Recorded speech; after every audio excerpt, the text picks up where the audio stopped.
About Central coming back at you with another YouTube video. I really appreciate all the love and the support so far. I'm back with my consistent daily uploading at this point. Florida State didn't have any good news so far in recruiting, so my recruiting strength and basically just skill set that I've had so far in trying to upload videos after Florida State's had some good news.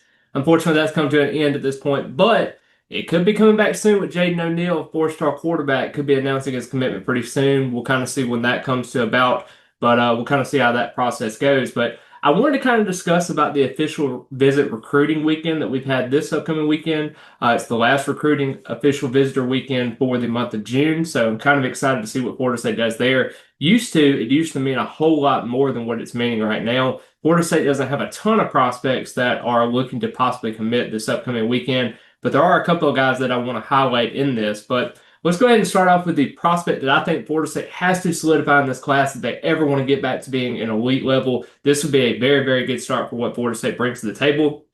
And that is for five-star linebacker Xavier Griffin. He's from Gainesville, Georgia. He's been a guy that Florida State's been on for quite some time. He even allowed Florida State to have the last visit before he was able to make his decision coming up pretty soon. He's got a crystal ball on for Alabama, which is the team we're actually going to be playing in week one on August the 30th, excuse me. And I do think that this could be a commitment that Florida State has a chance on, but Alabama is kind of taking it pretty fast with him as well. Kyron Baycock is another guy, four-star linebacker commit that we have to the program right now. He's a three-star for some of the classifications of recruiting services, but Alabama is kind of going hard on him right now. He's in his last visit before he makes his official and final decision on July 7th. I understand he's a commit. I get that, he should be committed. And what's the word committed? If you're not really committed, I understand that completely. But I do understand, too, that the recruiting game is out there. A lot of schools are recruiting a lot of the same players. And Maycock is unfortunately not being able to go to the arch rivals Miami Hurricanes at this point. So that's good news for Florida State.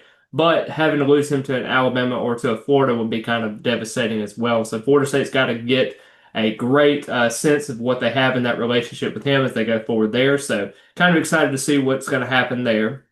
Then you got a guy like four-star cornerback Indiana commits, Jay Timmons, who actually his father Lawrence actually played linebacker at Florida State. So I kind of want to see what goes on with that recruitment as well. Florida State really likes him. He's got a couple of flip crystal ball predictions in so far, so we'll see if that actually comes to fruition at this point. I kind of want to also note that Xavier Payne, a three-star offensive tackle prospect, is a commit that Florida State's been had in their class for quite some time. 6'7", 320 pounds. He's visited teams like Colorado and Syracuse.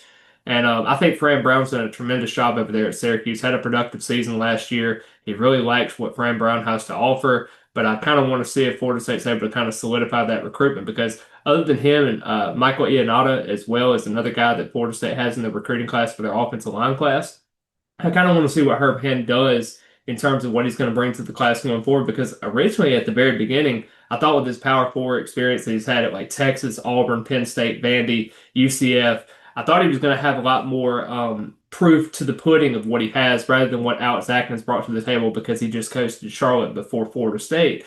But just kind of looking and trying to get more targets in his offensive line room, I think bringing in a four-star Donnell Robinson, he's an interior offensive lineman that Florida State is recruiting out of the state of Mississippi.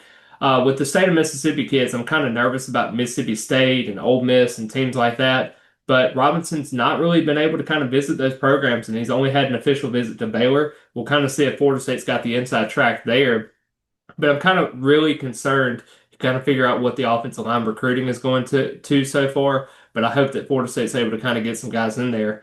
But overall, I think Xavier Griffin's probably your number one priority list right now, and then it kind of dwindles down to some other kids as well that we have. But just trying to keep all of the kids that you have, the 14 commits that you have in place, go ahead and get those guys in the program and go ahead and get them to sign in December. Staff's got to be able to hold on to those guys and get an elite talent like Xavier Griffin, or at least to a comparable talent like Chauncey Kennan as well. Could be also another guy that you can get, a five-star cornerback.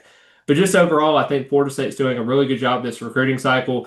Biggest thing is they can't just have this summer energy and summer responsiveness and then turn around and not have a great season or at least a decent season in terms of what they had last year with the 2-10 record. So I'm definitely kind of figuring out what Florida State's coaching staff is going to do, especially considering they're basically brand new at this point. But I hope each and every one of you have a great rest of the day. And as always, go Noles.